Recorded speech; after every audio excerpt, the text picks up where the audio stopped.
네, 안녕하세요. 저는 안랩 제품 서비스 기획실 김창희입니다. 제가 오늘 드릴 말씀은 우리 보안 운영 환경의 현재하고 그다음에 앞으로 다가올 보안 그리고 안랩이 준비하고 있는 사항들 이런 부분들을 간단히 말씀드리도록 하겠습니다. 네, 영화 제목에서 가지고 와봤고요. 지금 현재 우리는 너무나도 많은 위협과 위험 속에 있습니다. 특히 우리 보안 전문가 분들 같은 경우는 최근의 보안 위협 상황들을 영화 제목처럼 모든 것이 모든 곳에서 한꺼번에 라는 표현들을 많이 쓰시기도 합니다. 현재 우리는 복잡한 운영 환경 속에서 많은 도전에 직면해 있습니다. 악성 코드뿐만 아니라 랜섬웨어라든지 다양한 소프트웨어에 대한 취약점, 그리고 관리되지 않거나 사각지대에 있는 우리 자산들, 그 다음에 보호해야 될 대상들, 이 모든 것을 봐야 하는 상황이기도 하고요. 이제는 일반화된 재택 환경이나 원격 환경, 그리고 클라우드에 대한 사용, 사스에 대한 사용 증대들로 회사나 조직 내에서는 이 기존에 있었던 보안의 경계들을 점차 벗어나면서 모든 곳을 봐야 되는 현상까지 진행이 되고 있습니다. 물론 한꺼번에 말이죠.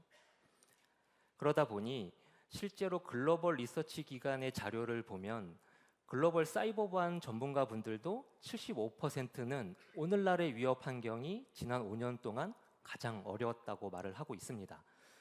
예산과 보안 인재 부족 문제는 글로벌 공통적인 직면 현실이고요. 이러한 상황 속에서 단순히 생존하는 것만으로는 충분하지 않다라는 게 기관의 자료 내용입니다. 앞으로 어떤 변화가 올지 벌써부터 많은 어려움이 다가오는 것 같고요. 우리 고객분들은 어떤 나날들을 보내고 계시는지 상당히 궁금하기도 합니다.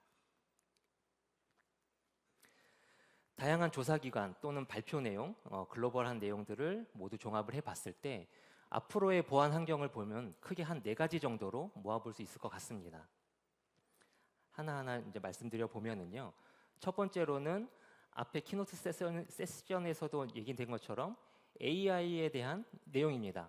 AI가 보안에 대한 패러다임의 변화들을 가져오고 있습니다. 특히 생성형 AI 같은 경우는 기술이나 프로세스나 사람에 대한 모든 측면에 있어서 지각 변동을 일으킬 만큼 많은 전망들이 나오고 있는 실정이고요. 하지만 공격의 자동화나 가짜 뉴스에 대한 생성, 특히 이제 사이버에 대한 성착취 이슈들, 그리고 딥페이크를 이용한 신원에 대한 사칭, 이런 모든 것들이 AI를 활용한 공격으로 진화하고 있기도 하고 있습니다. 특히 AI의 발전으로 이제 이 페이크 영상이나 페이크 음성, 가짜 음성이죠. 가짜 음성 같은 경우는 이러한 구성에 대한 비용들이 상당히 이제 저렴해지고 있어요. 그리고 사용하기도 쉬워지고 있기 때문에 공격자 입장에서는 이제는 저렴한 비용으로 보다 쉽게 공격에 도달할 수 있다. 이렇게 보고 있습니다. 두 번째는 사이버 보안의 진화에 따른 이제 스킬셋에 대한 재정의입니다. 기존의 인증부터 패치, 그다음에 이제 생성형 AI에 대한 활용, 그다음에 데이터 모델링, 뭐 의사결정 이런 다양한 요소들이 사이버 보안에 요구되고 있는 스킬이 이제는 계속 확장될 것으로 전망들을 하고 있습니다. 특히 기존의 프로텍션 모델 중심으로 스킬셋이 구성이 되어 있었다면은 이제는 자산에 대한 위험이나 자산에 대한 식별 이를 바탕으로 점검하고 조치하고 실행할 수 있는 이런 여러 가지 다양한 모델이 되어야 된다라는 내용들이 많이 나오고 있고요. 또 제로 트러스트 네트워크 액세스를 서두로 해서 엔드포인트 보안하고 네트워크 보안이 융합이 돼야 된다라는 내용들이 필수로 얘기가 되고 있습니다. 특히 OT 보안에서도 이제 같은 얘기들이 나오고 있기도 하고요. 물리적인 하드웨어들이 IT와 융합이 되면서 이제는 보안 모델들이 이쪽에도 많은 내용들이 필요하고 있다. 그래서 이제는 OT 보안이란 얘기보다는 CPS라는 형태로 시스템들을 정의를 하고 있기도 합니다.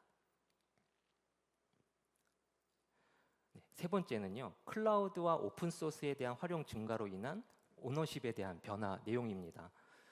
위협의 우선순위를 파악하고 그에 따른 적절한 부서에게 이제 역할들을 할당을 하는 이제 보안 부서만의 일로 해당되지 않는 보안의 대응들이 계속 발생하고 있습니다.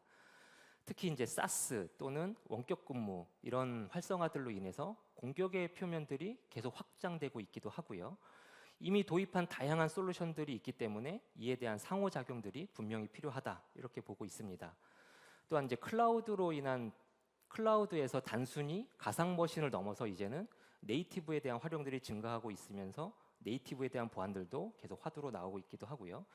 네이티브로 다가가면서부터 이제 개발하고 운영하고 비즈니스까지 지속적으로 협력 파이프라인을 구성을 하면서 이제는 보안 부서만의 일이 아닌 운영 부서와 개발 부서도 보안의 역할을 담당해야 되는 이런 다양한 부서가 보안의 프로세스 안에 들어와야 되는 상황이 됐다라고 보고 있습니다. 그래서 역할에 대한 재정의들이 분명히 필요하다 이렇게 표현들을 하고 있습니다. 마지막으로는 효율적인 보안을 위한 전체 보안 프레임워크의 재정의입니다. 운영되는 보안에 대한 중복 요소들을 제거를 하고 보완해야 될 요소들을 찾아내서 그 갭을 메꿔가는 이런 형태의 노력들이 좀 더 많이 필요하고 있기도 하고요. 이제는 좀 더 복구나 회복력 중심의 역량들을 강화할 필요가 있다라는 설명들이 많이 나오고 있습니다. 효과적인 대응이나 회복 능력을 갖춰야지만이 조직의 복잡한 관리를 쉽게 운영할 수도 있기도 하고요. 지속 가능하게 번영할 수 있는 사이버 보안의 조직을 이제는 새롭게 구축하고 구성을 해야 된다라는 내용들이 많이 나오고 있습니다. 그래서 보안 프레임워크에 대한 재정의와 비전에 대한 전체적인 공감대가 필요하다 이런 내용들로 마지막 요약을 해볼 수가 있습니다. 결국 보안의 환경은 이제 지속적으로 어려움은 가중될 것으로 보고 있고 지금까지 우리가 해오던 방식으로는 이제는 대비가 어렵다라는 내용으로 전체적으로 요약이 되고 있고요. 즉 모든 것에서 완벽하게 방어하거나 차단할 수 없는 것이 현실이기 때문에 실패를 허용할 수 있는 조직과 프로세스로 구축이 되어야 된다라는 얘기들이 많이 나오고 있고요. 또한 이제 보안의 도구나 운영도 복잡성을 좀 줄이고 효과적으로 구성이 되어야 된다. 무엇보다 보안의 인력들을 좀 더 확보를 해야 되고 양성하는 데 우리는 끊임없이 노력을 해야 된다라는 내용들로 전체적인 내용이 마무리되고 있습니다. 그래서 크게 4가지로 앞으로의 보안에 대한 내용들을 잠깐 말씀드렸습니다. 그러면 앞으로 보안 환경을 우리는 어떻게 대응해야 될지 그리고 안랩이 준비하고 있는 내용은 무엇인지 말씀드리도록 하겠습니다. 안랩은 1988년도 브레인 바이러스를 치료하는 백신에서 시작을 했습니다. 현재는 V3라는 브랜드로 제공을 하고 있고요. 현재는 이 백신 프로그램으로 시작을 해서 다양한 영역의 솔루션과 서비스로 지속적인 환경 대응과 기술들을 발전해 가고 있습니다. V3는 이제 기업과 기관에서 다수대의 PC와 서버에 설치해서 이제 운영을 하고 있습니다. 네, 그러다 보니 이제 여러 가지 상황들이나 이벤트 모니터링, 그다음에 이제 치료에 대한 그 조치들 이런 것들을 관리해야 되는 상황이 있고요. EPP라는 관리 플랫폼을 통해서 감염을 모니터링하거나 정책을 관리하는 역할들을 수행을 하고 있습니다. 단말 관리 영역에서 또 하나 빠질 수 없는 영역이 바로 패치 관리입니다. 동일한 플랫폼 내에서 패치를 관리할 수 있도록 제공을 해드리고 있고요. 이는 이제 그 OS나 소프트웨어에 대한 패치들도 꾸준히 관리할 수 있는 기능을 제공을 하고 있습니다. 그 다음으로는 각각 단말에 대한 보안에 대한 수준이나 이 보안에 대한 태세들을 지수화해서 지속 관리할 수 있는 기능들을 제공을 하고 있습니다. PC의 단말 수준들을 점수로 매겨서 필요한 경우에는 지속적으로 점수를 관리할 수 있는 이런 형태의 솔루션들을 저희는 이제 제공을 하고 있고요. 무엇보다 기업에서 가장 관리를 하셔야 되는 개인정보 보호에 대해서도 관리 영역들을 제공을 하고 있습니다. 단말에 존재하고 있는 자료들은 여러 가지 개인정보들을 포함을 할 수 있기 때문에 이런 단말 속에 있는 파일들에 있어서 어떠한 개인정보들이 있는지, 이 개인정보 있는 파일들이 어떤 형태로 유출이 되고 있는지 이런 것들을 반드시 모니터링 해 하셔야 되기 때문에 이러한 기능들을 통합 플랫폼으로 제공을 하고 있습니다. 또한 최근 7월에 저희가 런칭한 제품이기도 하고요. 기존의 백신에서 추가해서 그냥 단순한 온오프 형태로 제공하던 매체 제어 기능을 더욱 세밀한 관리의 형태로 확장해서 별도의 모듈로 제품 출시를 했습니다. 네, 그래서 이번에 엔드포인트 플랫폼에 플러스했다라고 표현을 해볼 수가 있고요. 그리고 능동적인 보안, 특히 이제 보안의 위협에 대한 탐지와 분석, 대응을 좀 더 적극적으로 할 수 있는 솔루션인 EDR이 엔드포인트의 플러스입니다. EDR은 뭐 많이들 아시겠지만 시스템에 대한 행위, 프로세스에 대한 행위, 그다음에 여러 가지 복합적인 행위들, 이런 여러 가지 증적들을 바탕으로 위협을 능동적으로 찾아서 추적할 수 있는 이런 형태의 솔루션이라고 보시면 될 것 같습니다. 이 전체적인 모습을 놓고 저희는 엔드포인트에 대한 요소들을 가져가고 있습니다. 결국 가장 기본이 되는 단말에 대한 보안들을 조금 더 향상할 수 있는 엔드포인트 플러스라는 비전으로 지속적으로 발전하고 통합해 나가는 과정들을 가져가고 있습니다. 이제 단말 보안에서 조금 더 넘어서 경객 쪽으로 가보면은요, 외부에서 유입되고 있는 경로의 가장 큰 경로인 이메일하고 웹이 있습니다. 이 부분들에 대한 보안 역할이 분명히 필요하고요. 이메일이나 인터넷을 통해서 들어오고 있는 파일이나 아니면 위험한 URL들 이런 것들을 분석해서 대응할 수 있는 솔루션이 바로 NDS입니다. 안내분 MDS라는 솔루션을 공급을 하고 있고요. 이메일 보안, 웹 보안, APT 보안 이렇게 표현하면서 제공을 하고 있습니다. 이 MDS 솔루션은 샌드박스라는 기술을 통해서 가상 분석이 가능한 제품이기 때문에 엔드포인트 보안 플랫폼과 연계를 해서 분석하고 검증되지 않은 프로세스에 대한 실행을 보류하거나 아니면 연계해서 좀 더 분석할 수 있는 기능들을 제공을 하고 있습니다. 경계 보안 쪽을 조금 더 확장을 해보면은요, 다들 알고 계시겠지만 이제 방화벽, 가장 기본적인 솔루션이 방화벽입니다. 정책에 의해 동작하고 있는 방화벽 솔루션이 있고요. 또 하나는 외부에서 다양한 접속들에 있어서 보안 연결을 하기 위한 VPN도 함께 사용할 수 있는 상황입니다. 추가적으로 각종 외부에서 들어오고 있는 취약점을 통한 네트워크 침입 공격이라든지 이런 여러 가지 취약점 공격들을 방어할 수 있는 네트워크 침입 탐지 솔루션들도 기본으로 필수 설치하는 부분이기도 하고요. 특히 네트워크와 서비스들을 보호하기 위해서 특정 영역의 디도스 방어 솔루션들도 많이 구축들을 하고 계십니다. 이러한 여러 가지 보안의 네트워크 보안에 대한 영역들도 통합적인 모니터링이나 통합적인 정책 관리가 필요하기 때문에 저희는 TMS라는 통합 보안 솔루션들을 같이 제공을 하고 있습니다. 여기에 더해서 샌드박스를 넣어서 같이 또 분석할 수 있는 역할들도 진행을 할 수도 있고요. 여기에 플러스 요인으로는 이제 제로 트러스트라고 볼 수가 있습니다. 제로 트러스트 네트워크 어세스는 앞으로 필수적인 구성 요소가 될 것으로 보고 있습니다. 그동안 암묵적으로 우리 내부에만 어떻게든 접근이 돼서 들어오기 시작하면은 내부의 어떤 활동도 허용이 됐던 암묵적인 신뢰 관계였다면 이제는 이러한 신뢰 관계들을 좀 더 명시적으로 풀어서 관리를 할 필요가 있다라는 개념이 바로 제로 트러스트 네트워크 액세스입니다. 그래서 적법한 사용자가 적법한 시간에 적법한 단말을 통해서 적법하게 시스템에 접속을 해서 들어오게 되면은 이 사람이 필요한 시스템과 리소스에만 연결을 해주는 형태가 바로 GTNA라고 볼 수 있습니다. 이렇게 네트워크에서도 플러스해서 지속적으로 발전해가는 하나의 플랫폼으로 구성을 하고 있습니다. 자, 또 하나의 플랫폼은 이제 클라우드인데요. 클라우드는 아마 대부분 사용하고 계실 걸로 보고 있습니다. 퍼블릭 클라우드라든지 아니면 자체적으로 사용하고 계시는 프라이빗 클라우드 이런 모든 클라우드의 영역들을 클라우드 워크로드라고 표현을 하고 있고요.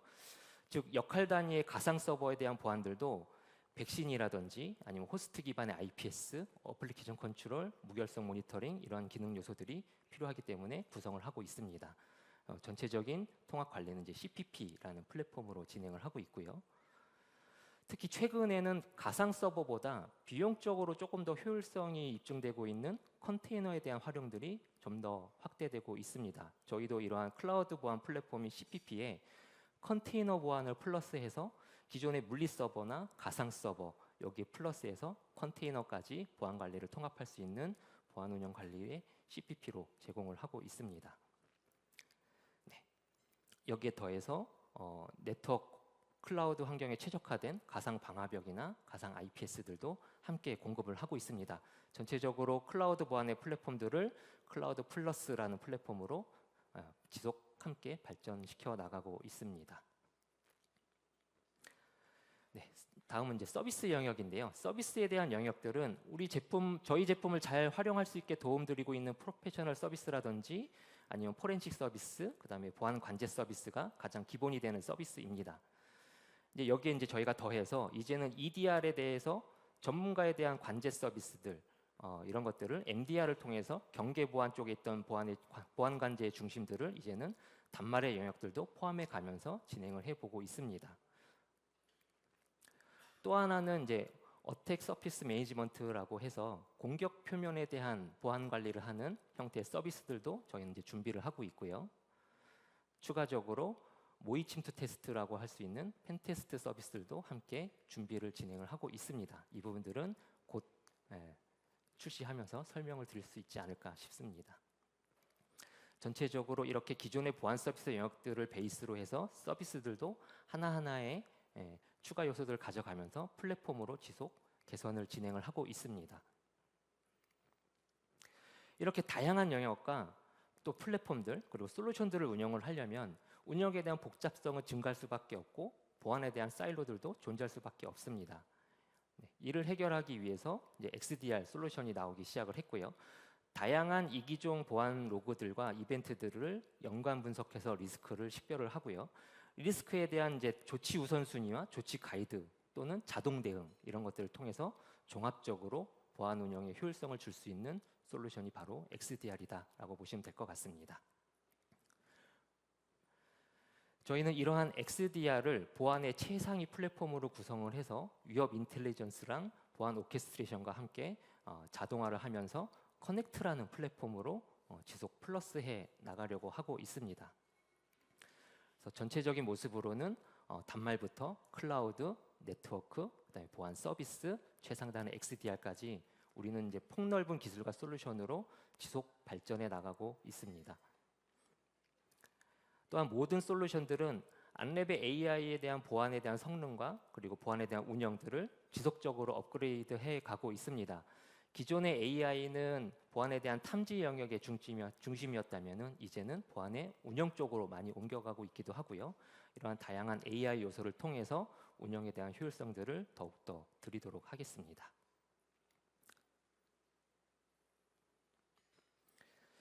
네, 안랩은 지금까지 간략히 말씀드린 플러스라는 리브랜딩으로 각 보안 영역의 플랫폼에 앞으로 다가올 보안 환경들에 대한 기술과 기능 이에 대한 끊임없는 연구를 추가해 가고 있습니다.